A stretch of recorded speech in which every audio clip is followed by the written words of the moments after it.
रामू दिन भर नशे में डूबा रहता था और दूसरों के साथ अपना समय बर्बाद किया करता था। कहीं इधर ताश के पत्ते खेलता दिखता था तो कहीं उधर लोगों के दरवाजे बैठकर गपशप मारा करता था। अपने परिवार का ख्याल उसे बिल्कुल भी नहीं था। उसके माता पिता ने उसकी शादी कराकर गलती कर दी थी। बेचारी उसकी पत्नी अपने बच्चों का पेट पालती थी। यदि उसकी पत्नी एक भी दिन काम पर न जाए तो उसके बच्चे भूखे रह जाते थे।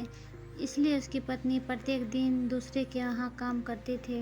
रामू को जो कोई भी समझाता था कि रामू कुछ कार्य करा करो, पैसे कमाओ, अपने परिवार का खर्च तो उठाओ, तुम्हारे 2 बच्चे हैं, तुम्हारी पत्नी है, उनकी देखभाल करो, ऐसे अपना समय क्यों बर्बाद करते हो।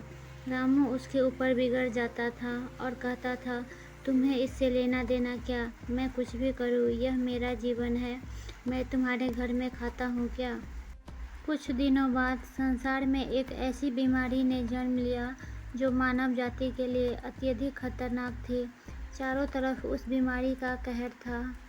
चारों तरफ लोगों का एक दूसरे के वहाँ आना जाना बंद हो गया था।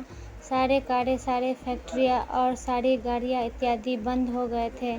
अब रामू का परिवार भूखा मरने लगा था क्योंकि उसकी पत्नी ने जो रोज़ कमाने जाती थी वह अब किसी के घर इसी कारण नहीं जा पाती थी कि कहीं इस बीमारी की वजह मैं न हो जाऊं।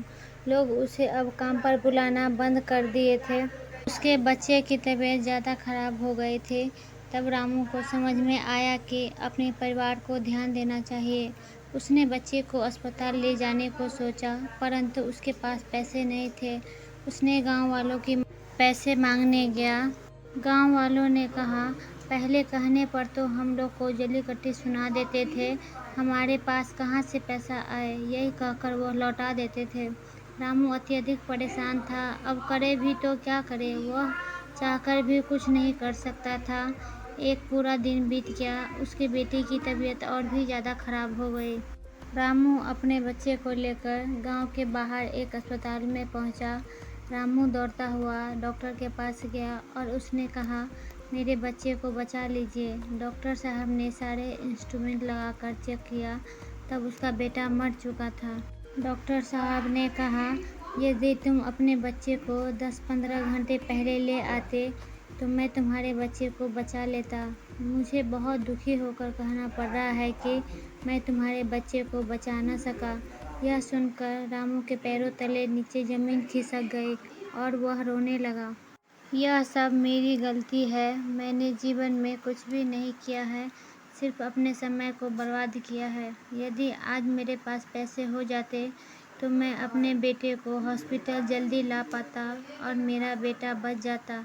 मैंने अपने जीवन में समय को बर्बाद किया है, लेकिन आज मुझे समय को अहमियत पता चल गई है। दोस्तों, अगर आपको ये कहानी अच्छी लगी हो तो मेरे वीडियो को लाइक एंड चैनल को सब्सक्राइब कीजिए।